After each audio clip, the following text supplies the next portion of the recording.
Good morning, and welcome to the Labyrinth Society's Many Paths, Many Visions podcast with your host, Christiana Brinton. This series theme I call Labyrinth Tales for Sheltering in Place. And my guest and I will be exploring the many ways the COVID-19 pandemic has impacted the worldwide Labyrinth community, while also calling on us to use labyrinths privately to foster creative care healing solutions. Joining me today is Costa Rican native Ronald Esquivel, architect, holistic balance instructor, and the creator of a personal growth program called Biocreation. The title of this session is Creating Balance in Unbalanced Times with Uniquely Modern Labyrinth Designs. We will be talking about Ronald's path to labyrinth design and construction and his particular process of creating balance in each of his land labyrinth installations. I'm just going to go over a few little things. If you're joining us on GoToMeeting today, please keep your sound muted by making sure the microphone icon in the lower middle of the GoToMeeting control panel has a line through it. This icon and others will appear on your computer screen once you log in, if you log in with a computer. If you call in by phone, you won't see this, of course. You can unmute yourselves and ask questions during the Q&A session at the end of the interview. Find the GoToMeeting invitation posted on the TLS Facebook page, the TLS Facebook Global Group, and on TLS's website on the News Updates page in the What's New column on the right-hand side. So greetings, Ronald. Buenos dias. Welcome to Many Paths, Many Visions. Thank you so much for joining me today. Thank you, Christiane. I'm happy to be here. We go back a little ways. We had a session on my old podcast back in 2009, and I'd forgotten all about it, but I thought I remember. And you reminded me, so that was great of you. Thank you so much for reminding me. So I'm going to jump right in here because we're a little late. I had problems with my sound on my computer. So you say that you're a holistic balance instructor, and you have a program called Biocreation. So what does a holistic balance instructor do, and what is your Biocreation program all about? Good. Holistic balance is and we all know about that, is a perspective that intends to see us humans in an integrated way, meaning that we have physical, emotional, and mental bodies, as well as an essence or inner self or soul, the name is secondary, that is up and above our earthly realm, but also part of our being. When people come to us with a problem, we try to assist them in elevating their frequency to a level where things can be understood in a broader sense and where awareness of situations in areas often not considered offer the opportunity for solutions and recuperation of well-being. If someone comes with a feeling of unworthiness, for example, we look not for achievements that could eventually justify self-worth, but at how that person is managing their inner energies. In many cases, it turns out that the energy flow is stuck, and that as soon as the issue is taken care of, and I'm not saying that is easy, the energy flow allows for a new feeling of worthiness, not even related to what was initially expressed as the reason for feeling unworthy. And Biocreation is a practical, effective, and grounded, very grounded personal growth program to apply in everyday life. That's the value of it. We explore maps and tools of human transformation with the intention of releasing the resistances that are blocking our energy and opening the valves so that the energy of essence flows from the inside out. Every day we face questions like, how do I develop my potential? How do I unleash my inner strength and passion in life? How do I achieve joy and freedom? And the answer to these questions is found first by understanding how our internal energy moves, and secondly, in the art of connecting with our essence, with who we really are. Does this make sense? Yes, yes. And so now I have a lot of questions. So is this similar, you're talking about your essence. Is this similar to the idea of prana or chi, or using the Ayurvedic system or the chakras to spin the chakras and clear out any resistance or blockage? I would keep it very, very simple, and essence is our most elevated part, the best of me. You can liken it to soul, and the name doesn't really matter, but it's the divine part of my being. Okay, so I have more questions, but let's continue, maybe because maybe the questions will be answered in all the other questions that I already have listed here for to ask you. So let's go back to Labyrinth. So can you give our listeners a brief summation of how you found Labyrinths and how this symbol became a central part of your life? um, yes. When I was very young, 13, that's 55 years ago, I bought a course in meditation, and there I found some elements of symbolic geometry that fascinated me. Later on, I got hold of a Freemasonry book with another set of geometric symbols that moved me deeply. While studying architecture at the university, I came upon a few examples of symbolic geometry used in the design of buildings that got me going in the study of sacred geometry. And delving into that subject, I found a few references to labyrinths that appeared in the books, and that got my curiosity going. I started drawing these winding lines, and inevitably came across the Labyrinth Society's website, and Robert Ferre's explanations enlightened my quest. That was all I needed to end up designing all sorts of pathways, just because of passion for these figures. I did build one at my farm and started experimenting that labyrinth with friends and family. And later on, I explored its benefits, and I just couldn't stop anymore. So do you live in Costa Rica? Do you live up in the mountains or down near the either side of either water body? Either west coast or the east coast. I live in the capital city. Oh, That's San Jose. the central part of the country. It pretty much in the center of both oceans. Yeah, I mean, yeah, between. Yeah. yeah. I have been there. I remember flying in and feeling like the belly of the plane was going to touch the top of the mountain. It was like, yeah, boing, right down to the. I don't know if they've improved the runways there at all, but boy, that was a pretty interesting landing for me. But I'll never forget that. So your labyrinth design process. Um, I mean, it sounds, you talk about vibration and people's vibration and them being stuck.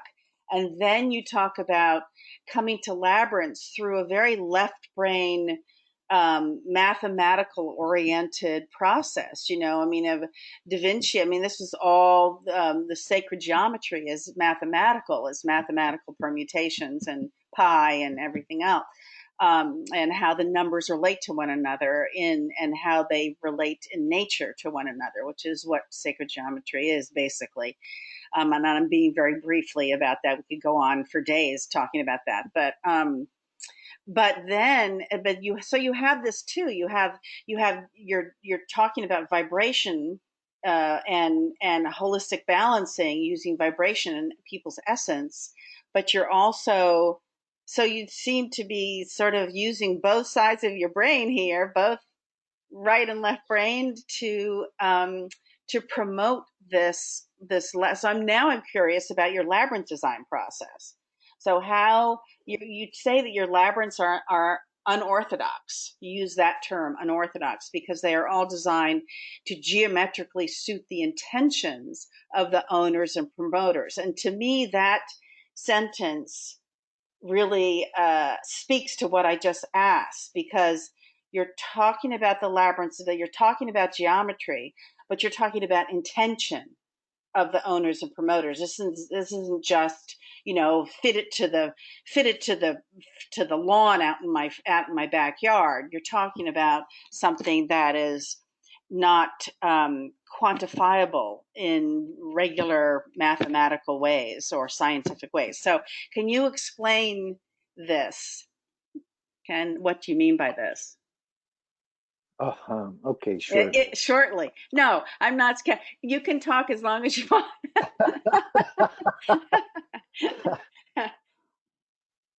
I'll try to be as brief as possible. But yes, to answer your first um, points that you addressed, the use of the left and right sides of the brain.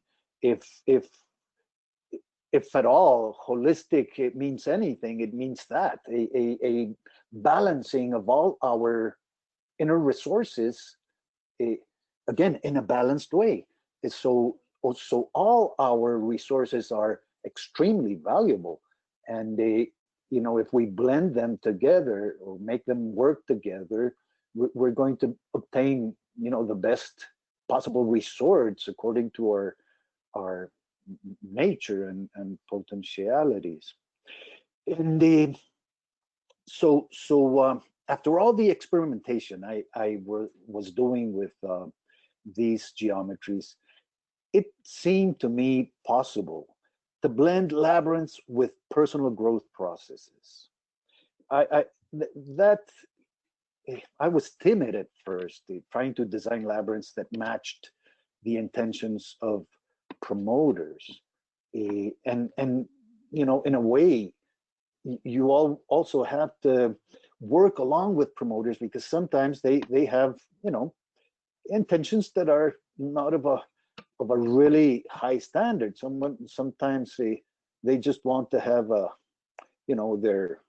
their little idea be manifested there. So we work on that previous or preliminary uh, aspect also. But anyway, the process ended in geometrical shapes that clearly led the walker to experience specific intentions. And that I will clarify that with an example. A psychologist wanted to work lifeline processes with a group that she was leading.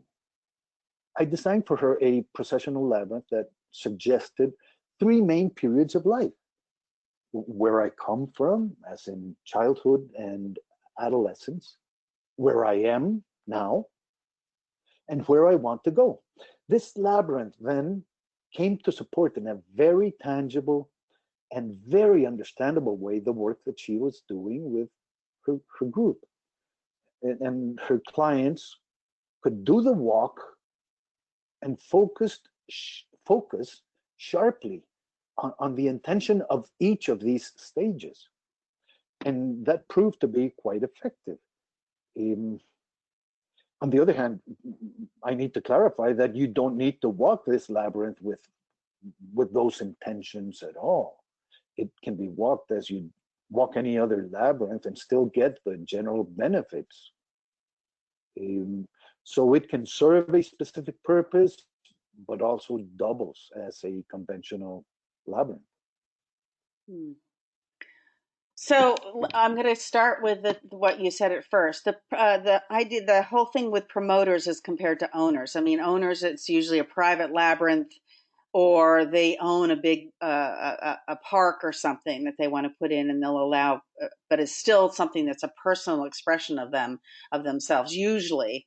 But promoters can be promoting. It can be more of a way to increase, you know, money. I mean, the money coming in. So you're promoting a spot for a new spa or a new hotel or something, and oh, let's put a labyrinth in there because that's kind of cool, and we have gardens, and we want to promote the use of the whole space, so let's put a labyrinth in there and let people come and walk it, because people tend to stay, and then we get more people coming because people talk about it. So I can see the difference with the intention there.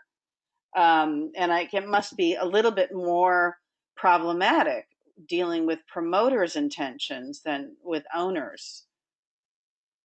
Is that what you were trying to say?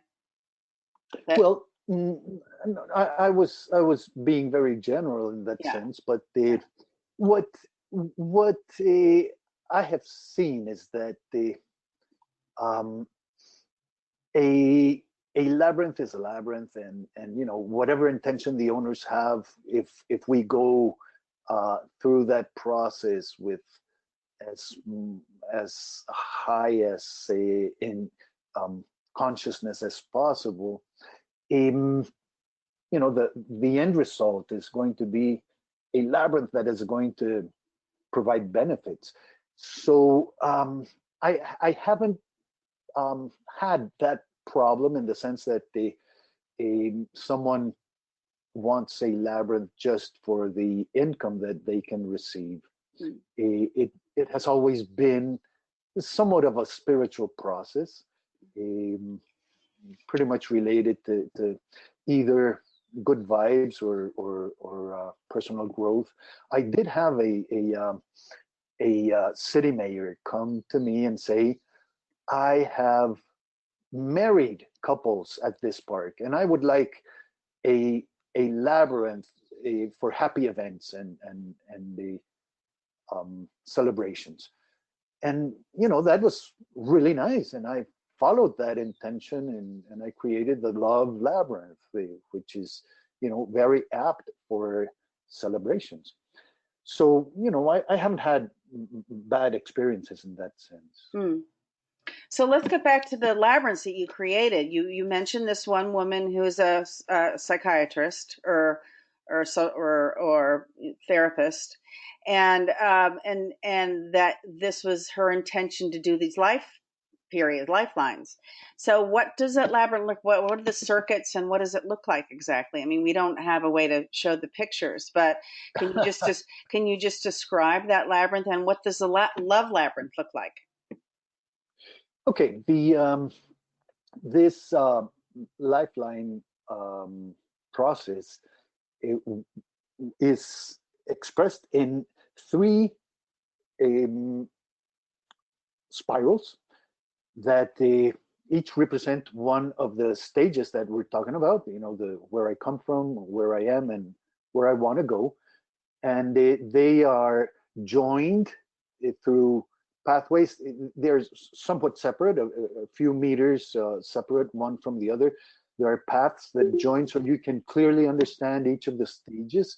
And it doesn't have a form that I could express as a triangle or whatever. But what you don't really need a specific form to make a labyrinth work. It is it has a shape, but it doesn't fall into any of these categories like polygons or shapes that we are familiar with, which is not the case of the Love Labyrinth. The Love Labyrinth is within the borders of a vesica Piscis, and that is a very recognizable shape, and follows the idea that the two circles that are intersected and form the vesica Piscis precisely the vesica piscis is the common ground of the two. And I'm talking about a polarity, as in female and masculine, coming together into an area that is a common ground. So it makes a lot of sense in that sense. And that's, I don't know if I'm answering your question, but it blends in very nicely with the concepts, the ancestral concepts of what a vesica piscis is. So the vesica piscis, for those of people who are going to be listening to this, it's when you take two circles and the meeting of the two circles creates a fish kind of shape, and that is the where those two meet, that fish shape where the one edge of the circle comes around and meets and goes across the other edge, and they come back, and it's that piece in there. So it was that piece itself that became the labyrinth in the Exactly. love labyrinth. Okay. Yes, exactly. And it's, like an almond. It's Yes. called a mandorla in Italian, Mm-hmm. precisely because it has that shape, and it represents the womb since antiquity in many, many lines of thought or schools of thought. So it makes a lot of sense that if it's the common ground between the one and the two, then it's an area, an intersection of two entities, and as such, the area where creation can happen. Hmm. And so you were saying that you used they're designed geometrically to suit the intention. So you're still, even with what the first labyrinth that you talked about, it sounded similar to the Irish Triskelly. I'm gonna mutilate that because I never remember how to say that name. But the three spirals combined, is that similar to the Irish? Because that's the vision that I have, that when you said that, and when you The do these, do Triskelion. you? Excuse me. The Triskelion? Yeah. Uh-huh. Is that the first labyrinth that you talked about? You said three spirals Yeah. connected. Yeah, no, it's not similar. Okay. Um, if you are going to be attending the gathering of the Yes. Labyrinth Society in September, Yeah. you will see. I will show these geometries, and it'll be a lot clearer. Okay. But All right. no, you cannot relate this labyrinth to the Triskelion. Yeah. It's more well, amorphous in that sense. Amorphous. Okay. But you use, okay, so now I'm trying to do you still use sacred geometry, the number sequences or relations between numbers to create the path widths, to create the width of the center? Is there a relationship between the width of the path to the width of the center to the diameter, to the diameter of the center to the diameter of the labyrinth itself, each labyrinth itself? Is there relationships between the numbers that you use to create these labyrinths? In many cases, Hmm. yes, and the and I will follow these procedures um, whenever it is applicable, and it's not always, but say for example pentagon, Hmm. and the way that the pentagon is gives birth to the five-pointed star, and that five-pointed star has a pentagon, a smaller pentagon within it. Yes, that sort of proportion is really interesting to use between the smaller pentagon and the outer pentagon. I have a labyrinth that uses that sort of proportions, and it makes a lot of sense. In fact, I would like to explain what I understand as, or the way that I use sacred geometry, and and that is that that any form, process, or proportion that moves my energy upwards in such a way that I end up connecting with elevated states such as inspiration and joy and radiance and the like. Um, is that sacred? Yes, that is sacred to me because it really makes me thrive and connect with higher frequencies.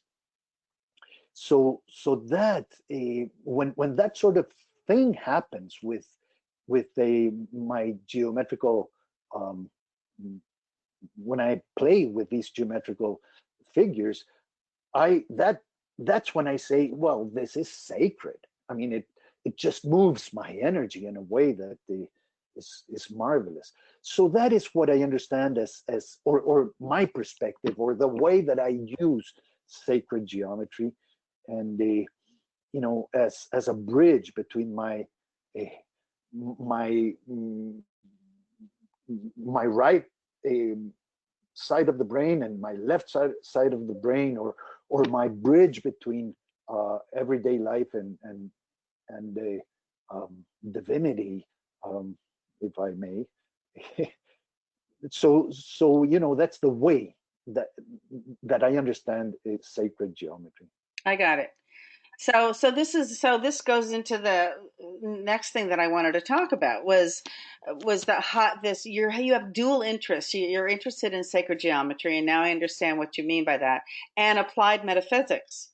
And to me now this makes perfect sense, because what I'm hearing from you is that as far as you're concerned, sacred geometry is not a static two-dimensional exercise in number relationships. It is a three-dimensional, four-dimensional. It is a vibrational experience that lifts people when they're and I'm going to use the chakras because that's what I'm used to. When you clear out the obstacles, whatever kind of obstacles they are, physical, mental, emotional, spiritual obstacles, then the vibration, your personal vibrational level, your essence, whatever, becomes pure, becomes higher frequency. And this is what you're trying to do with your labyrinths, is to help people uh, uh, move to a higher frequency, to experience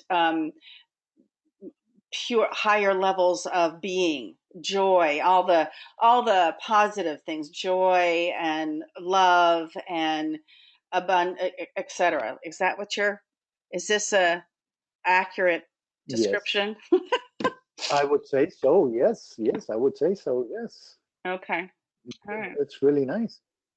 Okay. So So yeah, go ahead. go ahead. No, you go. Well, you were asking me what about the applied metaphysics, Yeah. and I would need to explain also my perspective, which maybe not everyone will agree with. Um, and we might just call it personal growth program. But my understanding in this subject is that we all can learn and apply a set of universal laws and a series of, mm, I call them roadmaps, that can be very useful in navigating our human experience. And let me give you an example. A, a map of where thought is born, or from where does a thought come from.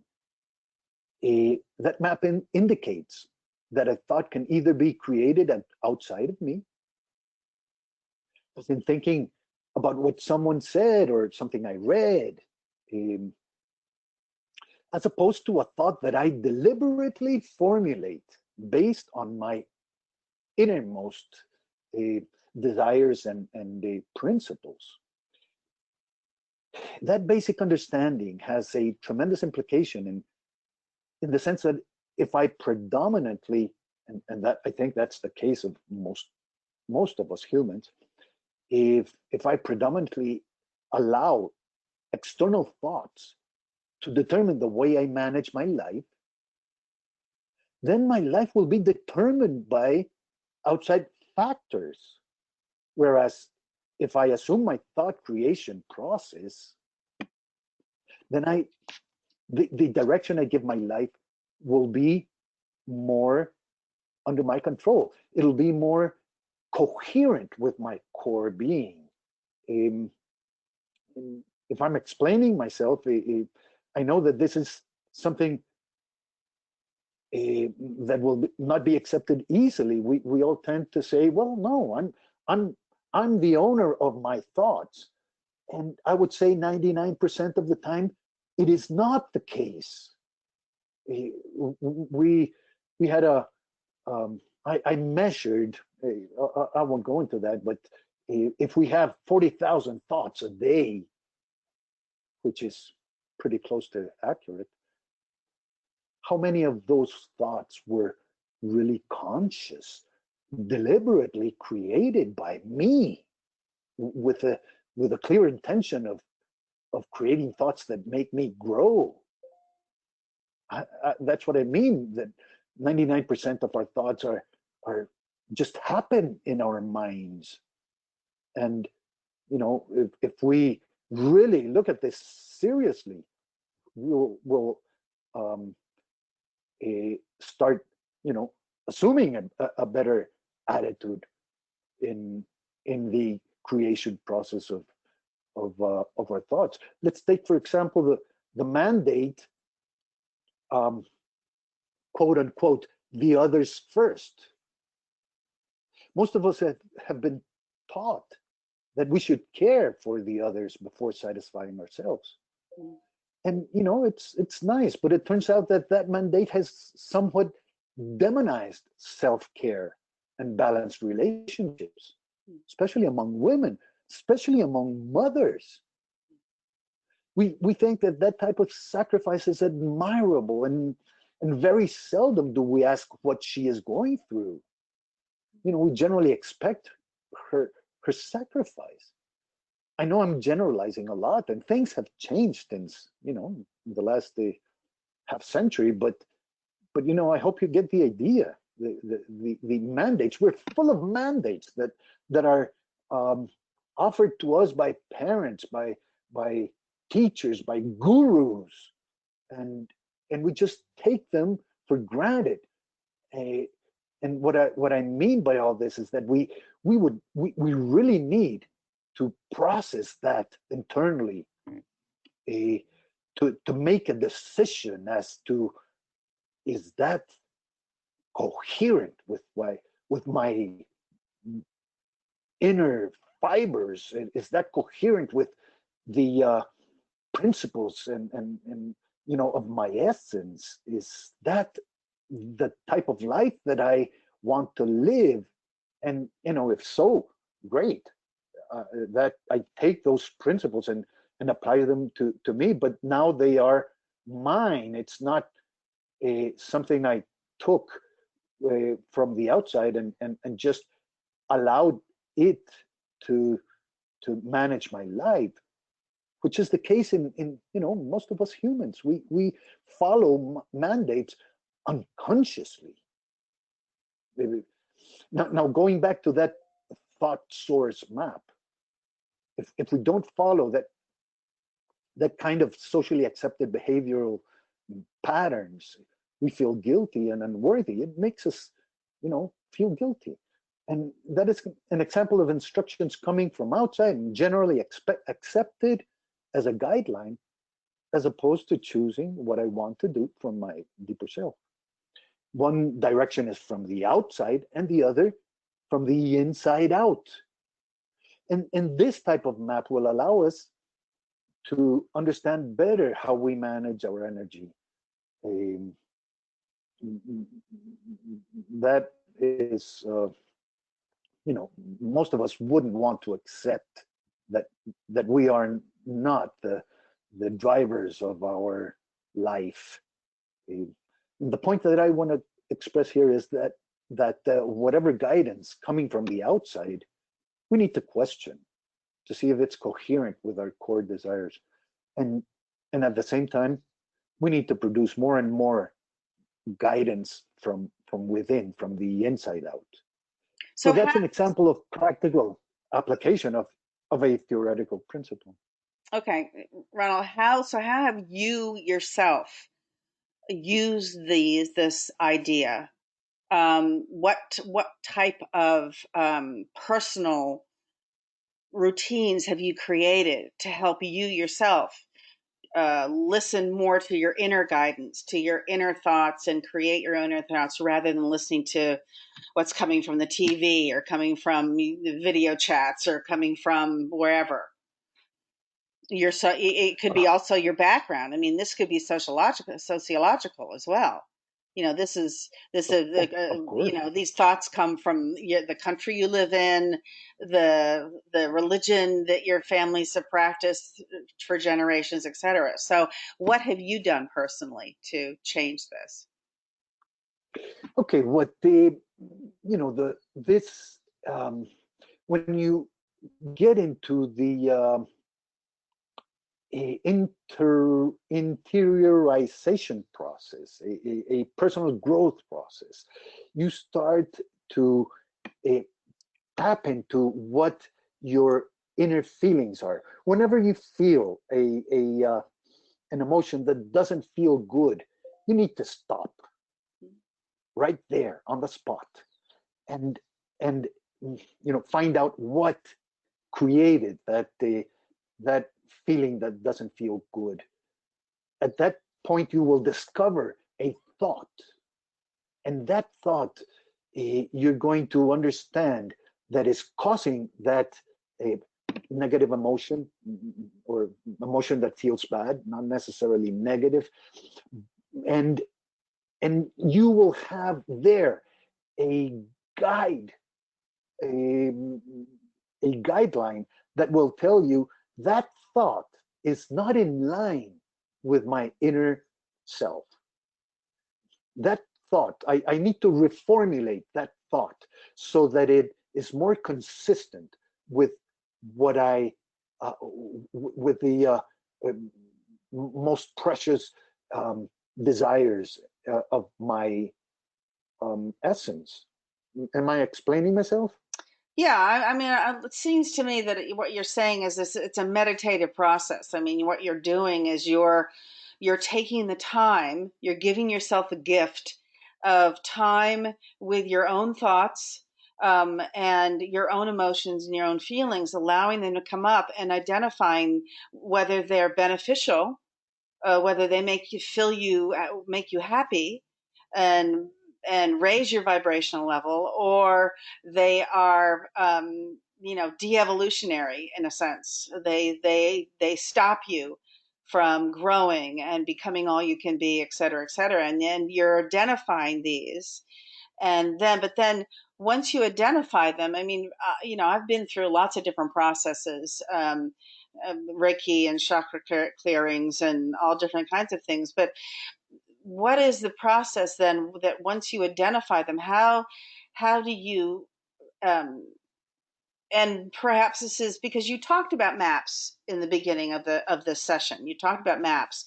So do you, once you identify and you create this map that you talk about, do you then take it and work and use the labyrinth, either a finger labyrinth or a walkable labyrinth, to help you sort out the positive ones from the negative ones, or the beneficial from the not, et cetera, et cetera? I mean, how do you combine the mapping, the inner mapping, with the outer path work? Let's put it that way. Yeah, that's when it really gets interesting.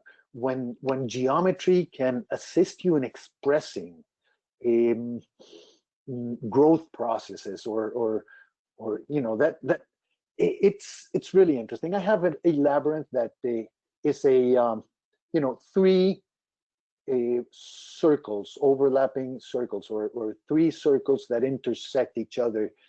And these three circles, I keep a center in each of one, a little center, as in the stations of a pilgrimage or procession or whatever.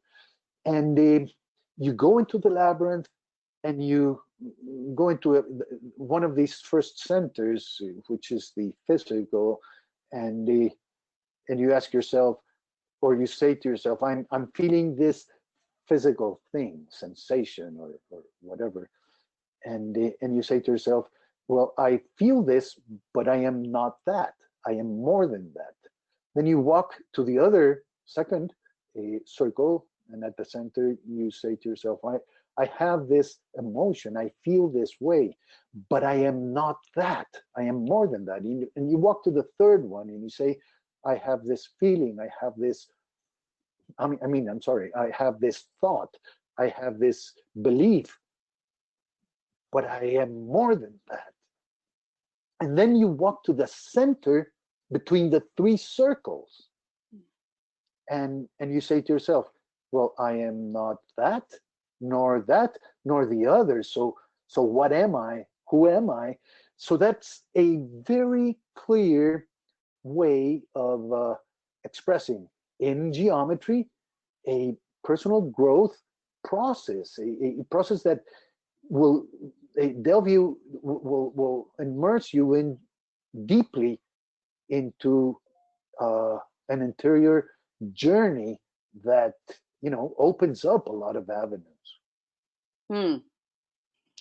So do you, when you have people, when you have clients or patients, whatever you call them, customers, do you have them focus on uh, one thought, or that's negative, that is problematic for them, or do you allow it to just organically transpire naturally? Do you have them walk many times and do it over and over again, so that they get used to identifying the thoughts that are just coming in, that they're absorbing, as compared to the thoughts that they are creating themselves?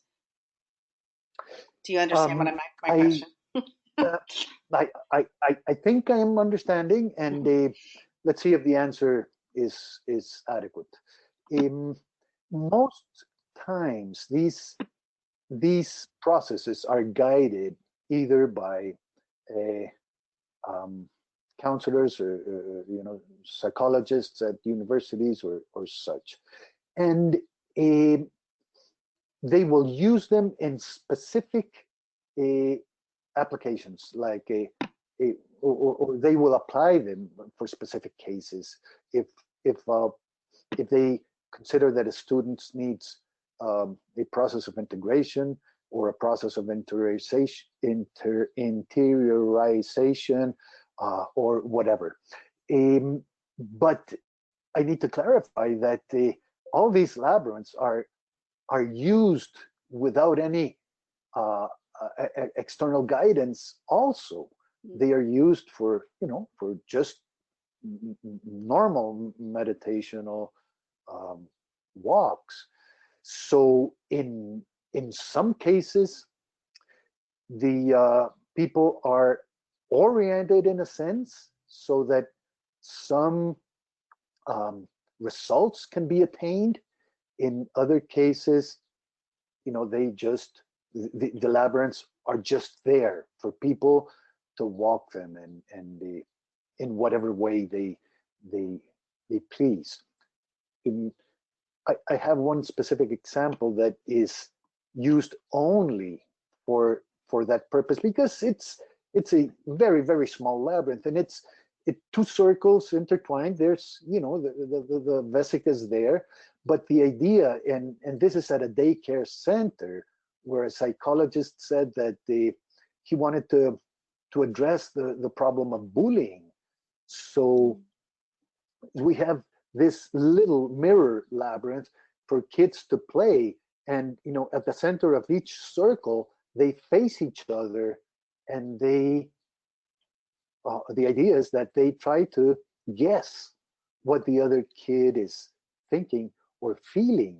It's a nice game, but at the end, when the teacher has things pretty much in order, the teacher will ask the kid that was bullying to come and play the game with another kid, and face and try to um, guess what the other child was thinking or feeling. And that's a tool that is very powerful, because it's in a ludic type of way, to address a a situation that can start the kids in developing empathy, and move further into compassion. And isn't that the way to address the problem of bullying? It's been working pretty well, but that's a very small labyrinth that it doesn't really make sense to use as a normal labyrinth. You could, but the others are used as a normal labyrinth, as much as with the specific intentions. Did I answer your question? Yes, yes. And I like that example. So, and I think that this is something, I mean, bullying is so prevalent now in our schools, and not to mention, I mean, in the United States, there's a lot more other problems as now with the COVID and everything, and guns and everything and all of that. But, and there have been many schools who have used labyrinths for conflict resolution, whatever that conflict has been, and continues to be very successfully, very successfully. So I understand what you're talking about there. And the smaller the labyrinth, if it's a 3-circuit labyrinth, it can for the younger children, it can help them early on so that they get used to being more empathetic and then compassionate earlier. And sort of, I think what you're saying is that it prevents the growth of this bullying behavior.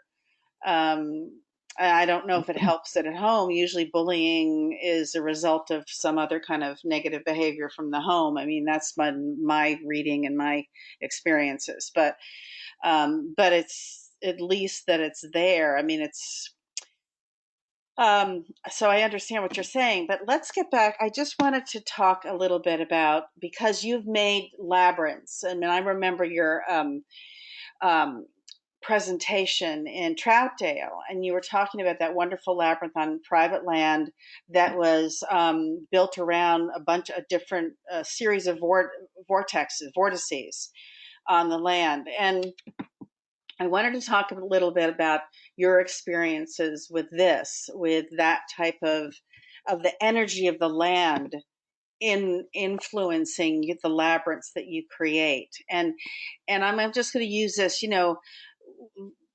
those of us who have walked labyrinths for many, many years, we often hear, or we have experienced ourselves, this idea that they experience a layered sensation while walking, like a time warp, like past, present, and future happening simultaneously.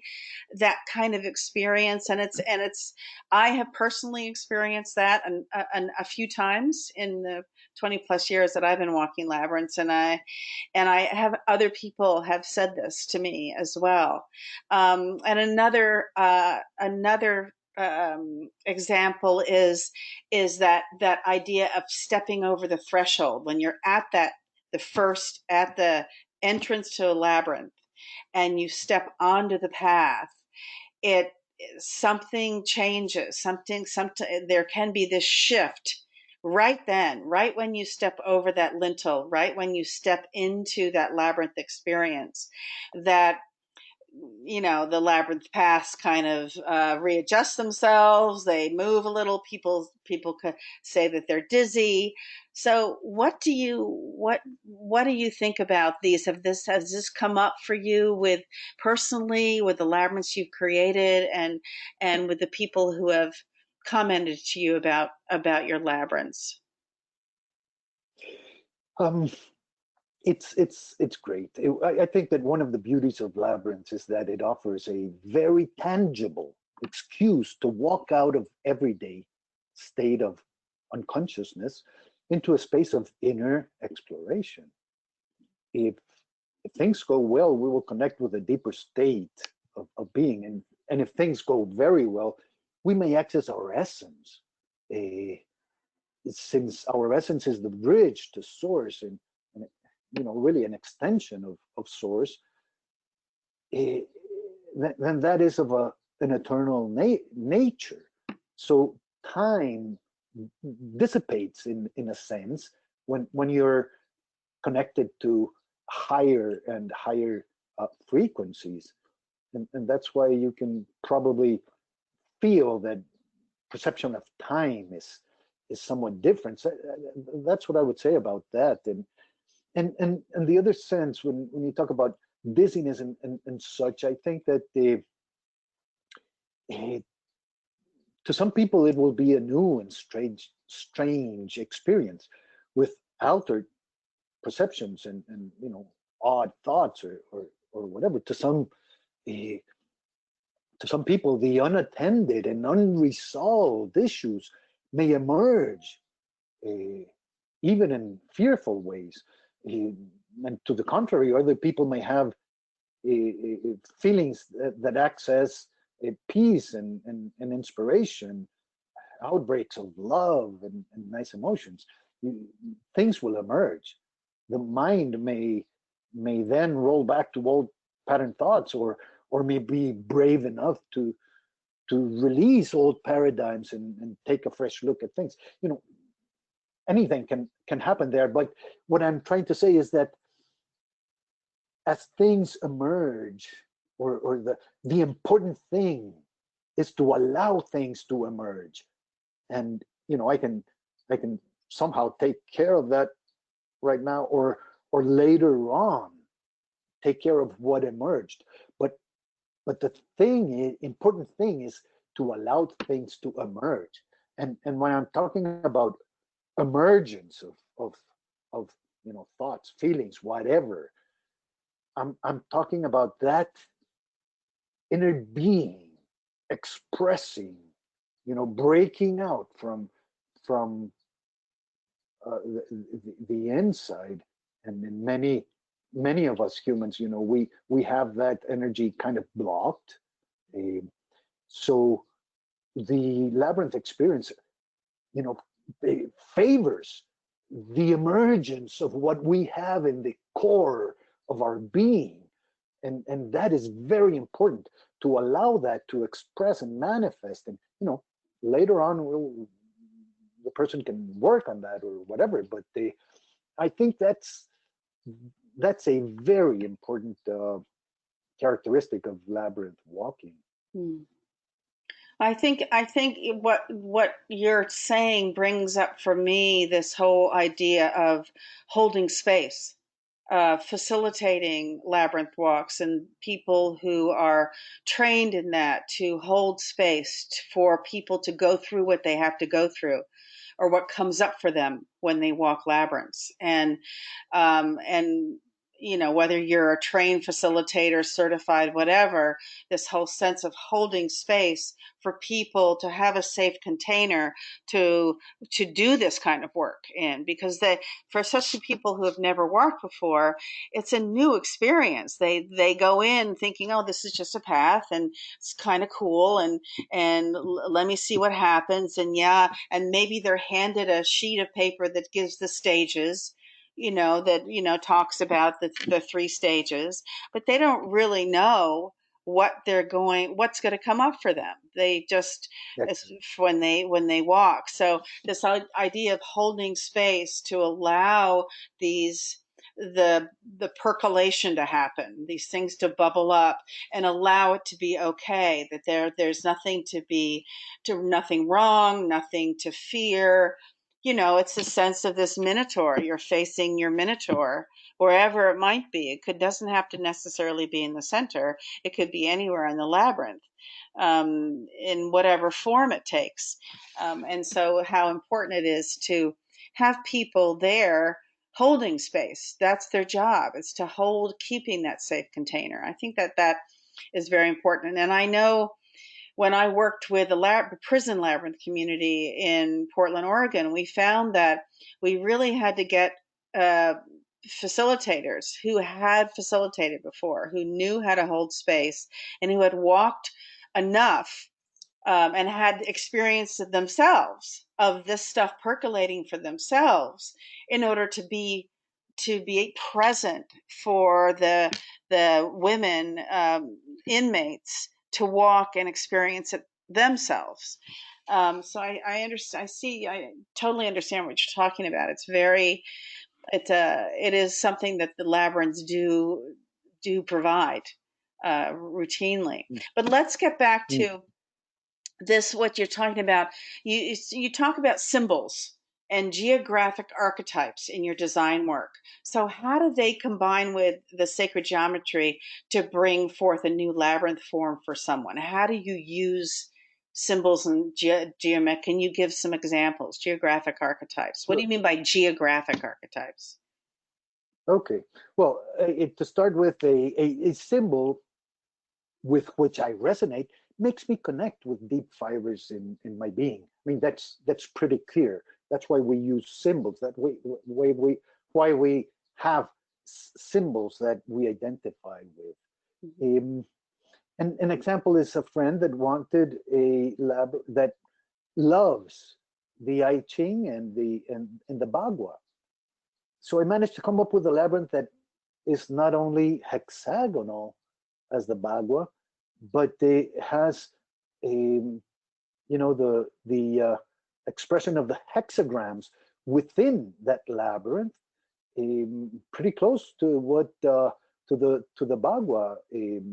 So it resembles what she what makes her bells ring, and it is expressed in the labyrinth that she loves in her yoga center. So that's an example. Another example is in a native people's reservation. There's a pathway that goes to a fire circle, and I assisted them in creating a path in the beginning of that pathway with their most sacred symbol. And they use it as a means to saying to visitors that you are now in the threshold of sacred land. And that humbles people, the visitors, and makes for a much better experience of that walk. And before arriving at the fire circle, we created a series of spiraling paths, small, but using precisely the spirals that they have in petroglyphs and painted in their walls and that sort of thing.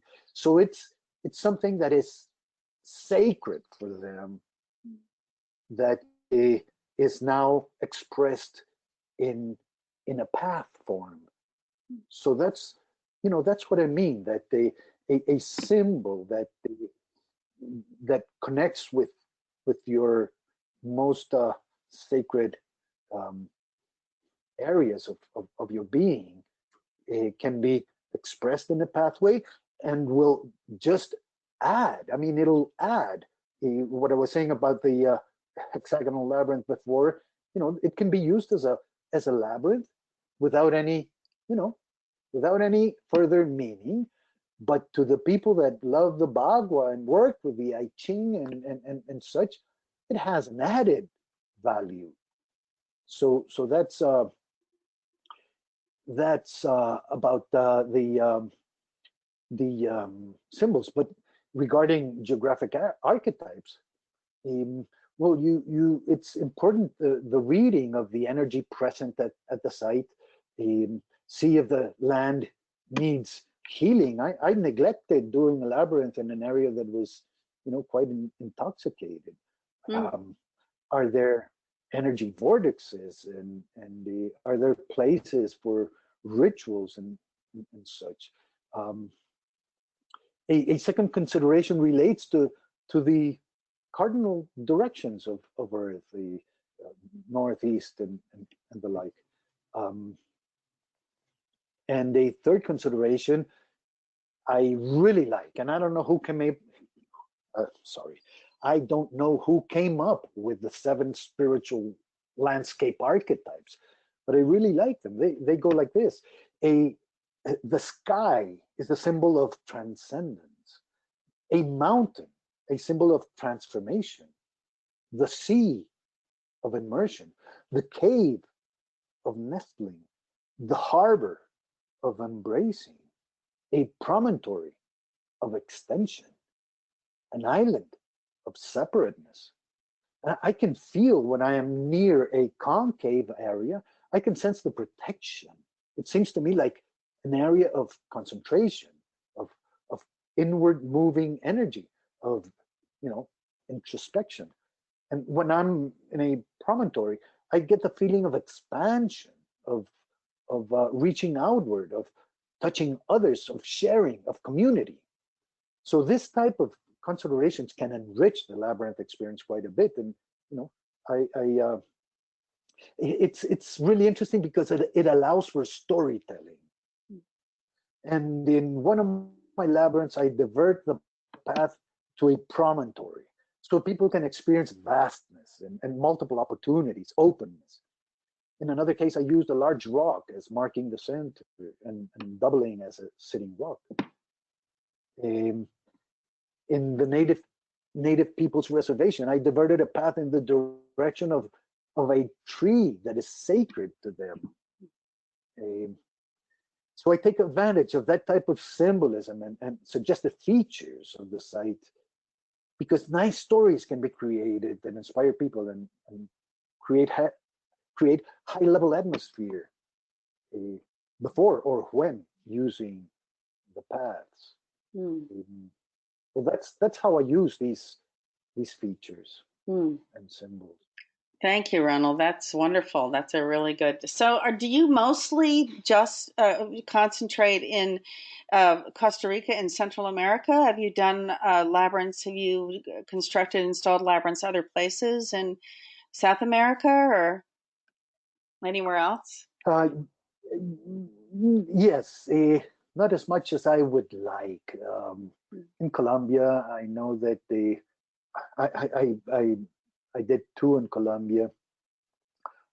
In Salvador, I know that not that I was there, but I know that a few of my designs were built there. In Mexico, I'm waiting when the pandemic ends, probably at the very central park of the city of Mexico. They asked me for a labyrinth, so we need to wait for that. In Ireland, in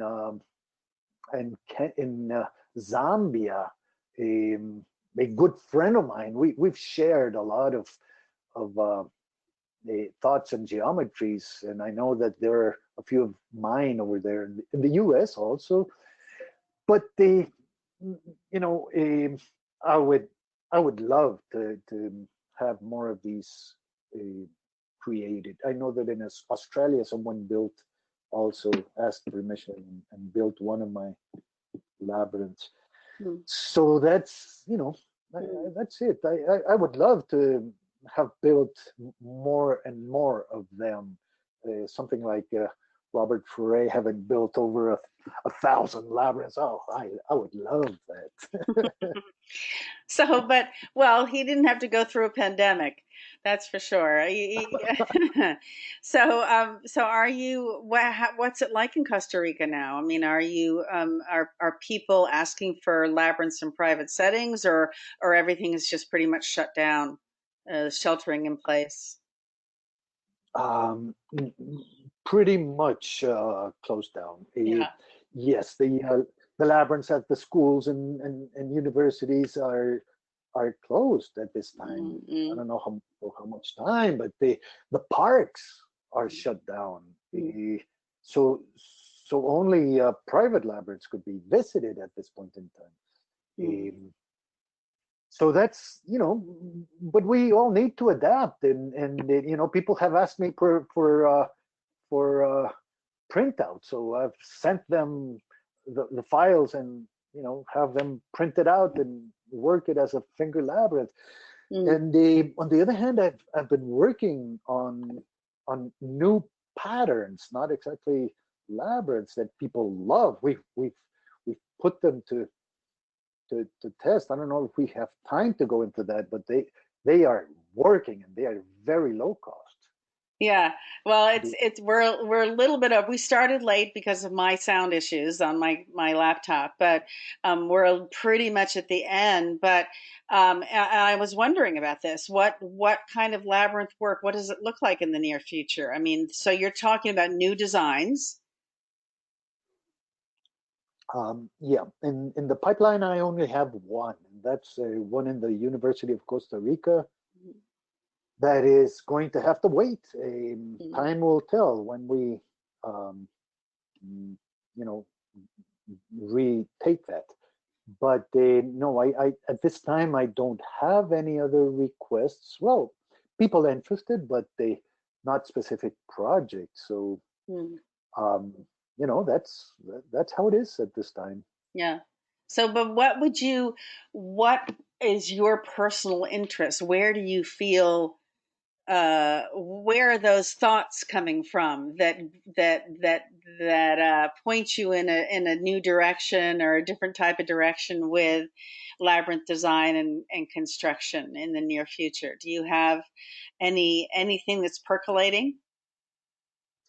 Well, um, in the sense that in the sense that I continue exploring. I mean, it's my passion.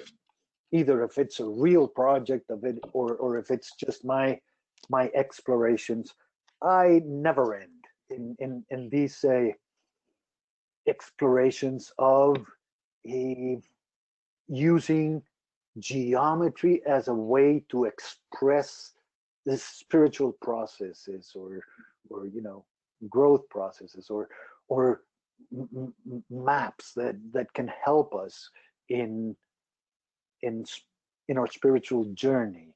I and I not only stick to labyrinths, I do all sorts of geometrical explorations, and I've developed a lot of uh, geometries for meditation that are that can be printed out and followed with a finger, like a finger labyrinth, but not necessarily that can't be called a labyrinth as such.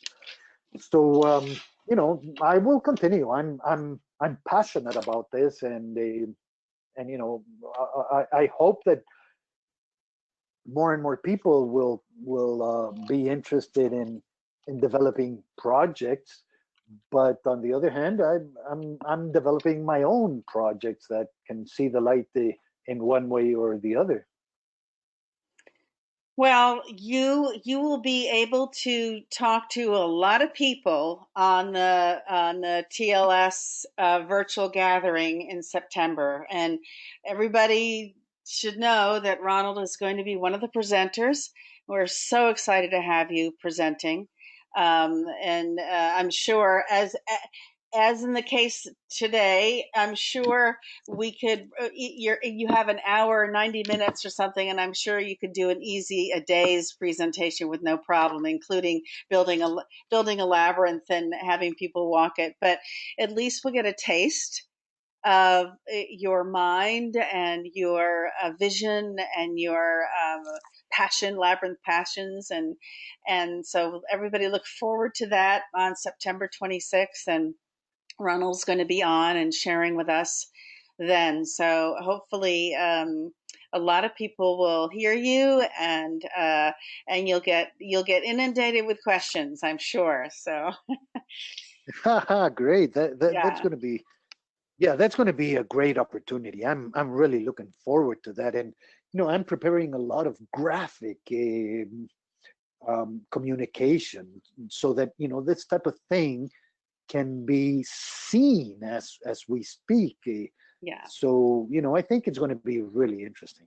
Yeah, I purposely don't have visuals because of how people feel about being now. I probably could do it now. In the beginning, when I first did it, everybody didn't want to be on, didn't want to be seen. Now we're all so used to it, it probably doesn't matter. But I think it's really important to see your visuals and to see the designs and the how you do things because it makes it a much richer experience. So I'm really looking forward to your presentation in September. So we're out of time, Ronald. It's been such a pleasure sharing this hour with you. I could go on and get more into the more metaphysical stuff, but thank you so much for joining me today.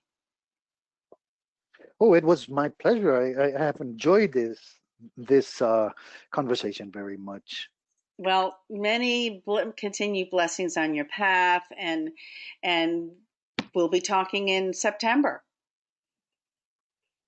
Good. I look forward to that. Okay, great. So, you've been listening to the Labyrinth Society's Many Paths, Many Visions on GoToMeeting and broadcast by Spreaker with your host, Christiana Brinton. Be sure to check the TLS website, news updates, What's New area, Facebook page, global group, and YouTube page for a list of upcoming dates and guests. Also, if this podcast has piqued your interest in the Labyrinth Society and you'd like more information about membership, please go to www.labyrinthsociety.org/membership. Many blessings, stay well and secure, and may you find what you need on your path through life.